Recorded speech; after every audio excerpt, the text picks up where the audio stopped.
जैसे हम लोगों ने सीखा था मैग्नेटिक डायपोल मोमेंट होता है। मैग्नेटिक डायपोल मोमेंट क्या होता है?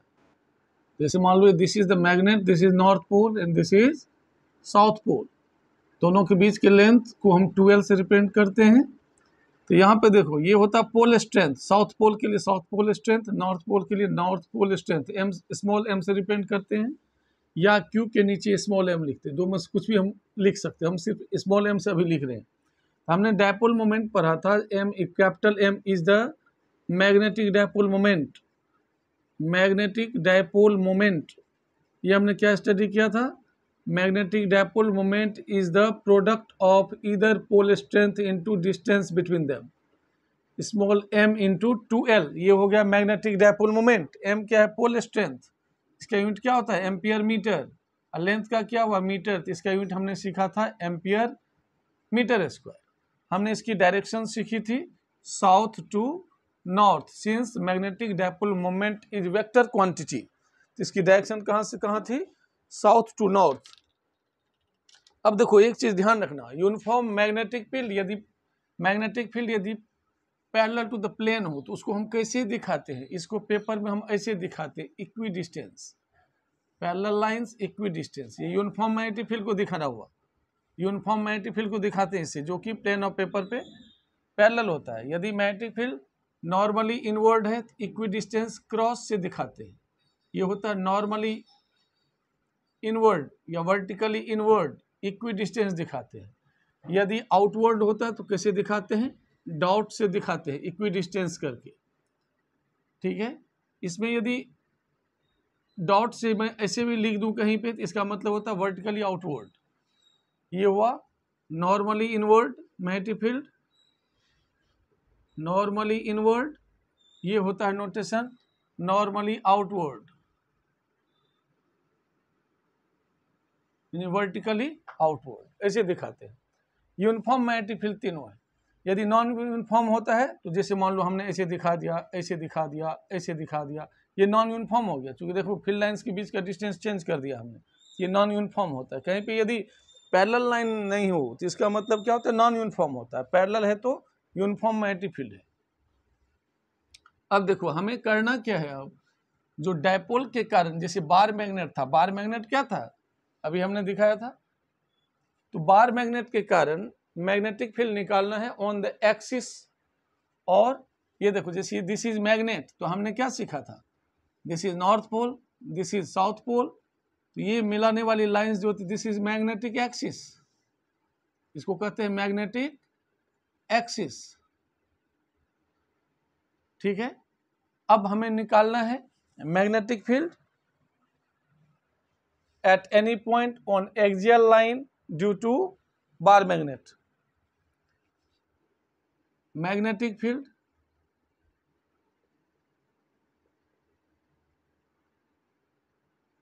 on axial line, या फिर इसको एंड ऑन पोजीशन बोलते हैं, and on position due to a bar magnet, ये निकालना है। तो इसको कैसे निकालेंगे? Let us consider a magnet. ये मान लो मैग्नेट कंसीडर किया, नॉर्थ पोल यहां पे ले लिया right side, south pole left side. Given magnet का magnetic pole strength equal and opposite होता है। इसको स्मॉल एम से पोल स्ट्रेंथ को रिप्रेजेंट किया, इसको स्मॉल एम से। ये पॉजिटिव कैरेक्टर वाला होता है तो ये निगेटिव कैरेक्टर वाला। हम इसके डिस्टेंस को, लेंथ को 2L से, 2 इंटू स्मॉल एल से रिप्रेजेंट करते हैं, पोल स्ट्रेंथ के बीच का distance. We have to calculate magnetic field on the axis, मतलब इस लाइन में let this is a point P, तो we have to calculate magnetic field at point P which is r distance apart from the center, let this is center। ये यहां से कितना distance पे है? r distance apart. तो we have to calculate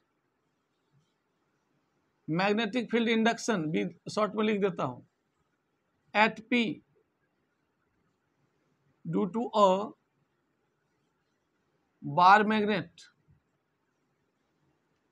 bar magnet से। तो ये क्या है? P is r distance apart from the center of magnet. Point P is r distance apart from the center of bar magnet, of a bar magnet. अब देखो, जहां भी हमें मैग्नेटिक फील्ड निकालना होता है उस पॉइंट पे हम क्या कंसीडर करते हैं? We have to consider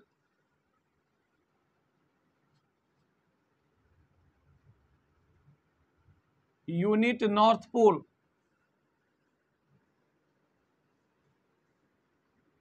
is present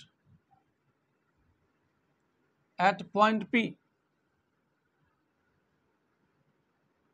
जहां भी हमें मैग्नेटिक फील्ड निकालना होता है वी हैव टू कंसीडर कितना पोल स्ट्रेंथ है यहाँ पे नॉर्थ पोल का 1 unit north pole is present at this point and the net force on this north pole unit north pole will give the resultant magnetic field at point P. तो देखो due to north pole of bar magnet north क्या होगा? Repulsion. This is let, this is B1. हम क्या कहेंगे? Magnetic field at P, हम ये बोलेंगे magnetic field at P due to north pole of strength यानी pole strength M is B1 equal to mu not by 4 pi M into 1 by NP square along NP. देखो यहाँ पे pole strength को क्या माना हमने 1, यहाँ पे पोल स्ट्रेंथ कितना है? Small m. इस दोनों के बीच का फोर्स क्या होगा? कूलम्स लॉ से mu not by 4 pi M into 1 by distance square. Since north pole repels, north pole like poles repel each other, इसलिए एलॉन्ग NP. इसका वैल्यू हम क्या लिखेंगे? Mu not by 4 pi M divided by, देखो ये centre से है distance तो ये L हो गया, दिस इज ऑल्सो L. तो NP equal to R minus L, R minus L whole square along NP. This is first equation. तो magnetic field at point P due to north pole at N is mu not by 4 pi M by R minus L whole square. देखो ये distance कितना होगा यहाँ से यहाँ तक? R minus L. अब यहाँ से साउथ पोल से क्या होगा? R प्लस L, चूंकि R कहाँ से डिस्टेंस है? सेंटर से. अब इसी तरह हम लिखेंगे साउथ पोल के कारण यहाँ पे मैग्नेटिक फील्ड P पॉइंट पे, देखो साउथ पोल ये है नॉर्थ पोल यूनिट, तो दोनों के बीच में क्या होगा? अट्रैक्शन. ये होगा B2. तो B2 हमने किसको माना? मैग्नेटिक फील्ड इंडक्शन या magnetic field at P due to south pole of strength B is B2 equal to mu not by 4 pi M into 1 by SP square along P से S की तरफ, from P to S. Since unlike poles attract each other, इसलिए इस unit north पोल को ये south pole क्या करेगा? Attract करेगा अपनी तरफ. अब यहाँ पे वैल्यू क्या हो जाएगा? Mu not by 4 pi M divided by R plus L whole square along PS. This is equation number second. अब जरा ध्यान से देखो, हमने दो निकाल लिया. एक तो B1 है अवे फ्रॉम P और B2 है टुवर्ड्स द मैग्नेट. तो दोनों क्या है? अपोजिट डायरेक्शन में. तो नेट मैग्नेटिक फील्ड क्या होगा? P पॉइंट पे. मिटा दूं? हाँ, अब देखो ध्यान से. therefore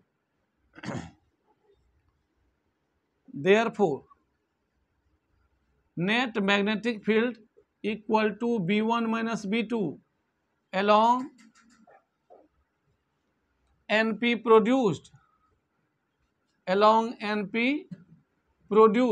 तो this will be mu not by 4 pi m divided by r minus l whole square minus mu not by 4 pi m divided by r plus l whole square.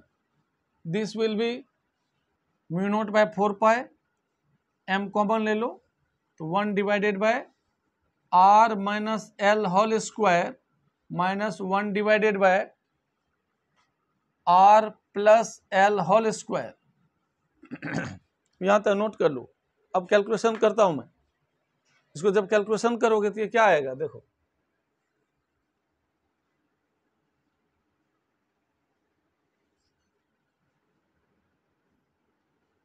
This will be और B equal to mu not by 4 pi m bracket LCM क्या हो गया दोनों का R square minus L square का whole square R square minus L square whole square. यहाँ पे देखो यहाँ पे नीचे वाला डिनोमिनेटर वाला पोर्शन आ जाता है ये यहाँ पहुंच जाएगा तो ये होगा r plus l whole square minus r minus l whole square.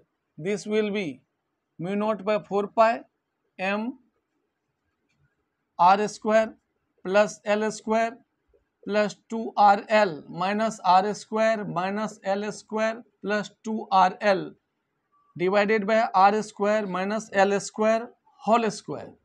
देखो एल स्क्वायर से l square cancel r square से आर स्क्वायर कैंसिल तो यहाँ क्या बचेगा.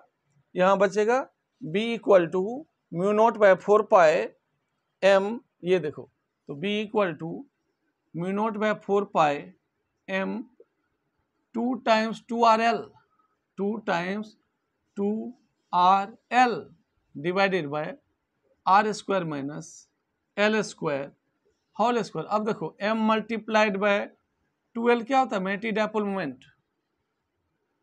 This will be mu not by 4 pi 2mr by are square minus L square whole square. चूंकि capital M equal to small m multiplied by 2l. This is magnetic dipole moment. This is magnetic dipole moment. ठीक है तो ये हो गया magnetic field on axial line due to a bar magnet. अब इसी में केस स्टडी आप कर सकते हो फॉर शॉर्ट मैग्नेट. यदि मैग्नेट बहुत छोटा हो for short bar magnet. Short bar magnet के लिए क्या होता है L less than R square R. तो L square less than R square. तो एल स्क्वायर हटा दो तो ये बच जाएगा b equal to mu not by 4 pi 2mr divided by r to the power 4 और b equal to mu not by 4 pi 2m by r cube. That is magnetic field at any point p inversely proportional to cube of distance from the centre of bar magnet.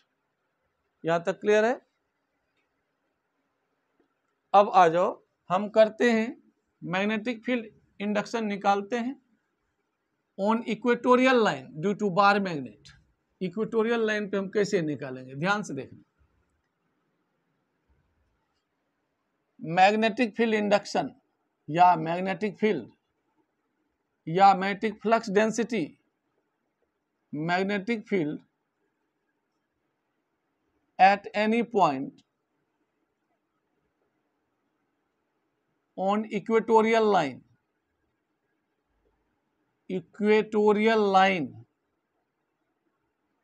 due to a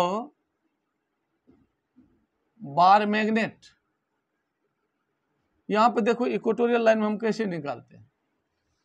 equatorial line क्या हो गया ध्यान से देखो. जैसे late this is magnet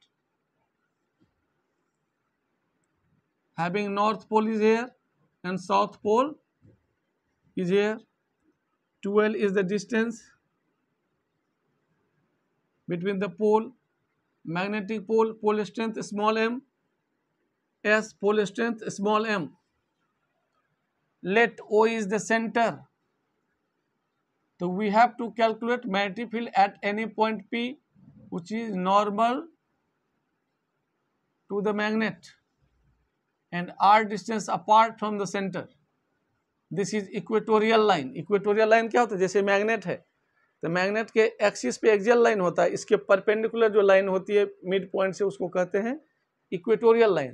तो now we have to calculate magnetic field induction at any point P which is r distance apart from the center. Okay तो यहाँ पे देखो r और ये 12 के बीच क्या है? 90 डिग्री के एंगल. तब यहाँ भी सेम चीज कहेंगे. P पे we have to consider unit north pole. Strength is present here, is present at this point, and the net force on this point due to south pole and north pole will give the magnetic field at point P. तो देखो due to north pole it repel, तो किधर हो गया? This is the B1. Let this is R and this is L. तो NP will be under root R square plus L square. Pythagoras theorem से देखो ये R है, this is L. NP कितना हो गया? Under root R square plus L square. अब देखो V1 का वैल्यू क्या होगा? यहाँ पे V1 क्या है? Due to north pole. तो V1 की वैल्यू हो जाएगा mu not by 4 pi M into 1 by NP square along NP. तो this is mu not by 4 pi M divided by under root R square plus L square whole square. This will be mu not by 4 pi M divided by R square plus L square. अब देखो magnetic field at point P due to south pole. तो यहाँ पे क्या होगा? इसके कारण ये इसको अट्रैक्ट करेगी स्ट्रेट लाइन, ये अट्रैक्ट. This is B2. तो B2 की वैल्यू कितना होगा? B2 क्या है? Magnetic field at point P due to south pole of strength M. तो mu not by 4 pi M multiplied by 1 by SP square along P to S. P से S की तरफ. ये है R, ये है L, ये है R. तो SP भी कितना हो जाएगा? SP की भी वैल्यू होगी NP के बराबर under root R square plus L square. समझ में आई बात? तो यहाँ पे वैल्यू क्या डालेंगे? Mu not by 4 pi, mu not by 4 pi M into 1 divided by R square plus L square. This is equation number second. From first and second B1 will be equal to B2. देखो इस दोनों equation से हमारा B1 B2 की value कितना हो गया? Same. तो देखो मिटा देता हूं इधर. From first and second, from equation first and second B1 equal to B2 equal to mu not by 4 pi. Mu not by 4 pi क्यों ले रहा हूं भाई? क्योंकि हमने माना कि मैग्नेट कहां पे रखा हुआ? एयर या वैक्यूम में. Otherwise mu naught mu r हो जाता. M divided by R square plus L square. अब जरा ध्यान से देखो डायग्राम पे. यहां पे देखो SP will be equal to NP. इसलिए if this is theta this is also theta. तो किसी ट्रायंगल की यदि दो साइड इक्वल हो, मान लो ये इसके बराबर हो, तो अपोजिट एंगल इक्वल होता है. 9th क्लास में पढ़ा होगा थ्योरम. तो ये थीटा तो ये थीटा. अब देखो ये थीटा तो ये भी क्या हो गया? थीटा. इसका कंपोनेंट इधर क्या हो गया? B1 cos theta. और नॉर्मली ऊपर क्या हो जाएगा? B1 sin theta. ये थीटा तो ये भी थीटा हो जाएगा. तो B2 का कंपोनेंट इधर क्या हो गया? B2 cos theta. और इस डायरेक्शन में क्या हो जाएगा? B2 sin theta. अब देखो B2 sin थीटा कैंसिल हो गया B1 sin थीटा से. मतलब इसमें क्या हो गया हमारा? ध्यान से देख रहे हैं, ये P पॉइंट था, तो ऊपर है B1 sin theta vertically upward, downward में कंपोनेंट है V2 sin थीटा. इस डायरेक्शन में है B1 cos theta, B2 cos theta. मान लो इसका नाम हमने PQ डाल दिया. तो ये तो वर्टिकल कंपोनेंट कैंसिल हो गया as B1 equal to B2. Both are equal and opposite, cancel हो गया। तो अब रिजल्टेंट मैग्नेटिक फील्ड क्या बचा, B1 cos theta plus B2 cos theta, किधर, अलोंग P से Q की तरफ, which is opposite to the direction of dipole moment. Dipole moment की डायरेक्शन क्या है, इधर साउथ टू नॉर्थ होती है डायपोल मोमेंट, उसके जस्ट अपोजिट में चल रही है। तो हम लिख सकते हैं B1 equal to B2, therefore 2B1 cos theta. तो डाल दो 2, B1 का वैल्यू है μ0/4 m divided by r square plus l square. इस ट्रायंगल में देखो, किसी भी एक ट्रायंगल में देख लो, यदि ये थीटा है तो cos थीटा क्या होगा, बेस अपॉन हाइपोटेन्यूज। बेस कितना है, l के बराबर, हाइपोटेन्यूज कितना है, √r² प्लस l स्क्वायर। तो cos थीटा की वैल्यू क्या होगा, l divided by √r² plus l square. तो देखो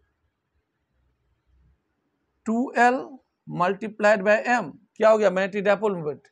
ये देखो ऐसे, या फिर अलग से लिख दो, इसको हम कैसे लिख सकते हैं, तो B equal to μ0/4 m into 2l divided by r² plus l square whole 3/2। देख लो, यहाँ पे पावर हाफ है, यहाँ पे पावर 1 है, ऐड कर दिया। m इंटू 2l कितना हो गया, dipole moment μ0/4 capital M divided by r² plus l square whole 3/2। This is magnetic field induction at P due to bar magnet. तो अब देखो, फॉर शॉर्ट मैग्नेट, यदि मैग्नेट शॉर्ट हो, फॉर शॉर्ट मैग्नेट या short bar magnet, it means l square less than r², यहाँ से l square हटा दो, तो magnetic field equal to μ0/4 m divided by r³। तो यहाँ भी क्या देखा हमने, that is magnetic field inversely proportional to r³, लेकिन एक्सियल में था 2m, यहाँ पे है इक्वेटोरियल में 1m, इक्वेटोरियल, तो दोनों का रेशियो क्या हो गया, 2:1। ये ध्यान देना है, ठीक है।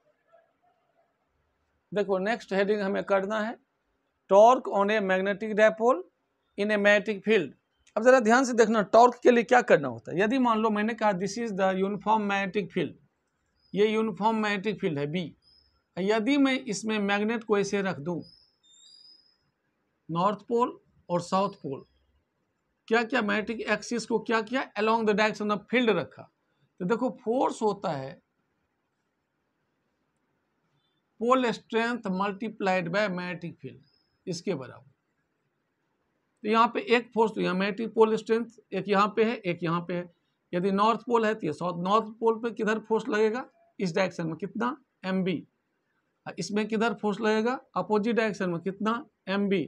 तो देखो दोनों फोर्स क्या हो गया, इक्वल एंड अपोजिट। तो नेट फोर्स क्या होता है, जब भी मैग्नेट को मैग्नेटिक फील्ड में रखते हैं तो नेट फोर्स 0 होता है, लेकिन if it is placed along the direction of magnetic field तो क्या हो जाएगा, इस समय torque does not develop. Torque क्या हो गया, टर्निंग इफेक्ट हो ही नहीं सकता, इस समय टॉर्क डेवलप नहीं होता।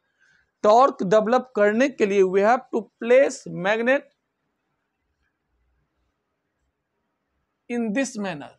कैसे, ये देखो, making an angle theta with the magnetic field. ये देखो, let this is magnetic field, uniform magnetic field, this is uniform magnetic field. हमने मैग्नेट को रखा इस तरीके से, जिससे कि मैग्नेटिक एक्सिस थीटा एंगल बना सके, किससे,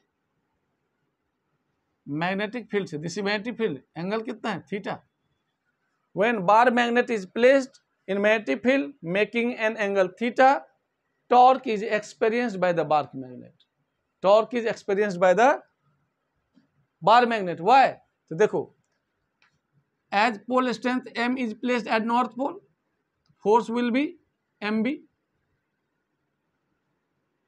South pole, due to south pole, force will be mb. This is along the direction of magnetic field, this is just opposite to the direction of magnetic field. अब देखो, this is 2l, 2l is the length of magnetic dipole, magnet के दोनों पोल के distance को क्या लेते हैं हम, 2L। अब देखो यहाँ पे इस तरह से एक फोर्स इधर लग रही है, एक इधर, तो क्या करेगा इसको, टर्निंग इफेक्ट। जैसे टर्निंग इफेक्ट होगा तो torque is generated on magnetic dipole. तो यहाँ पे देखो one force is, this is second force, couple form हो गया, क्योंकि अपोजिट लाइन ऑफ एक्शन है, डिफरेंट लाइन ऑफ एक्शन है, तो इसके लिए क्या होगा, torque generate. Torque means turning effect. ये मैग्नेट ऐसे है तो इसको कैसे घुमा देगा, along the direction of magnetic field लाने की कोशिश करेगा। ये 2L है, थीटा के साथ कंपोनेंट क्या होता है 2L cos थीटा। अब परपेंडिकुलर में क्या होगा 2L sin theta. This is the component of 2L, component of distance between the poles. तो अब देखो as two equal and opposite force is acting on different points, therefore torque is generated, and this torque will be either force multiplied by perpendicular distance, तो torque equal to mb multiplied by 2L sin theta, m multiplied by 2L capital M magnetic dipole moment, b sin theta, और torque in vector equal to capital M cross capital B। This is the general expression of torque. This is the general expression of torque where capital M is magnetic dipole moment. Magnetic dipole moment अभी हमने थोड़ा देर पहले समझाया था। यदि theta 0 degree, theta 0 का मतलब क्या हुआ, मैग्नेटिक फील्ड के अलाइन हो, तो इसी में केस देख सकते हो, if theta equal to 0 degree और 180 degree, torque will be 0। Second case, if theta equal to 90 degree, torque will be maximum MB, maximum torque is generated, sin 91 होता है। ये हो गया torque on a magnetic dipole in a magnetic field. यहाँ तक clear है। अब हमें करना है potential energy, derivation of potential energy when magnetic dipole is placed in magnetic field. तो कैसे हम पोटेंशियल एनर्जी की एक्सप्रेशन निकालते हैं, देखो ध्यान से यहाँ पे।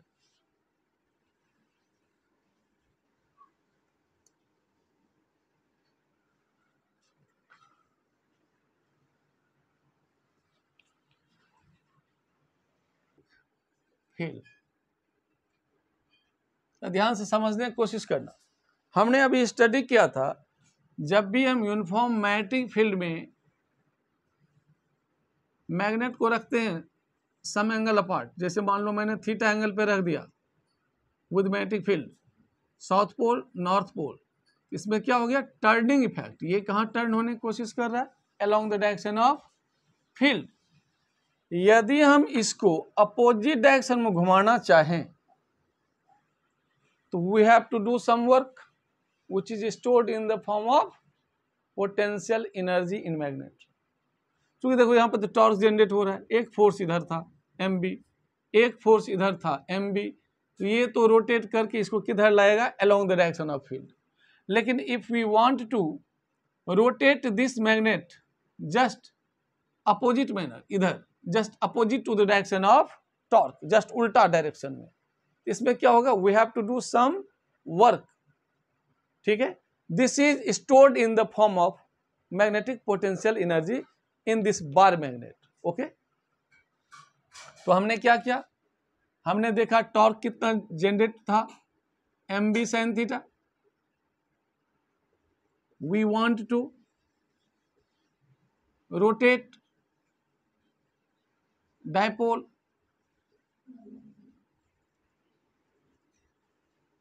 अगेंस्ट टर्निंग इफेक्ट या against torque. Some work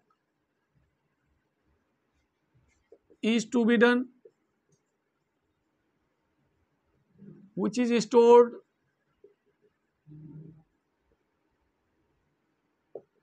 in the form of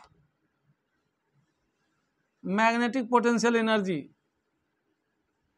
magnetic potential energy in dipole या इन बार मैग्नेट। हाउ, कैसे, उसको मैं समझाने की कोशिश कर रहा हूं, देखना ध्यान से। मान लो हमने इसको डी थीटा से रोटेट कर दिया, कितना से, डी थीटा से।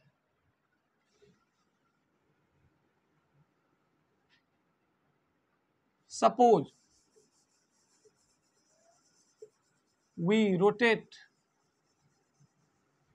magnet through an angle d theta, therefore a small amount of work done equal to tau d theta, mb sin theta d theta, torque की वैल्यू होती है mb sin theta। अब यदि हम मान लो कि इनिशियली मैग्नेट कैसे रखा था मैग्नेटिक फील्ड में, थीटा 1 पे, जैसे मान लो ये मैग्नेटिक फील्ड है, दिस इज मैग्नेटिक फील्ड। अब मान लो इनिशियली मैग्नेट है हमारा कैसे, नॉर्थ पोल साउथ पोल, ये थीटा 1 एंगल पे है इनिशियली। अब हमने इसको कैसे कर दिया, थीटा 2 से रोटेट कर दिया। अब नया पोजीशन मैग्नेट का इधर आ जाएगा इस डायरेक्शन में, थीटा 1 से थीटा 2। समझ में आ रहा है? तो if we rotate magnet from theta 1 initial position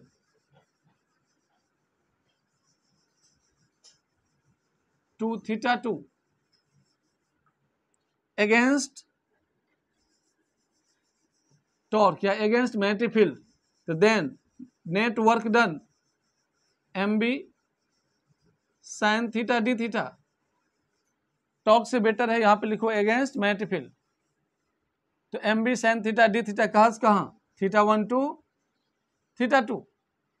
तो ये क्या हो गया, mb बाहर, sin थीटा डी थीटा का इंटीग्रेशन होता है minus cos theta, from theta 1 to theta 2, minus बाहर कर दो, minus mb, upper limit cos theta 2 minus cos theta 1। This is the total work done और potential energy stored in the magnet. यदि minus को अंदर लेना है तो हम ले सकते हैं mb cos theta 1 minus cos theta 2। This is net work done in rotating magnet from theta 1 to theta 2। अब कंडीशन देखो इसमें, मान लो इनिशियली थीटा 1 है इस तरह से, ये मैग्नेटिक फील्ड है, इस तरह से मैग्नेट रखा हुआ है, तो थीटा 1 कितना हो गया, 90 डिग्री। तो अब मान लो लेट इनिशियली केस ले लो, suppose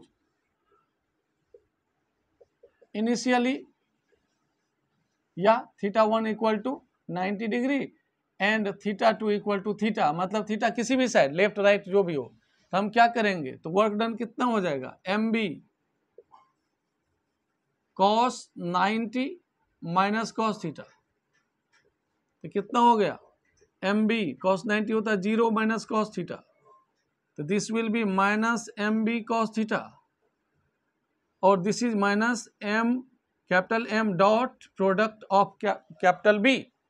this is potential energy stored in a bar magnet. तो ये किस फॉर्म में हो गया, जब इनिशियली क्या था 90 पे, देखो जब 90 पे था तो उस समय कैसा हो गया, मैग्नेटिक फील्ड ऐसे हुआ, अब बार मैग्नेट कैसे रखा हमने, इस तरह से, तभी तो this is the axis of bar magnet, this is theta 90 degree.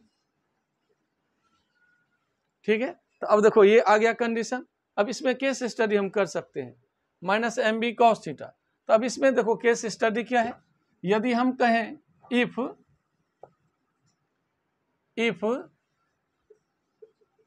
Theta equal to 0 degree, तो देखो पोटेंशियल एनर्जी क्या होगा, माइनस mb यानी minimum. This is the case of stable equilibrium, stable equilibrium, stable equilibrium में potential energy सबसे कम होता है। इसी में यदि if theta equal to 180 degree, potential energy equal to mb positive y, तो cos 180 होता है -1 माइनस प्लस, ये मैक्सिमम वैल्यू हो गई।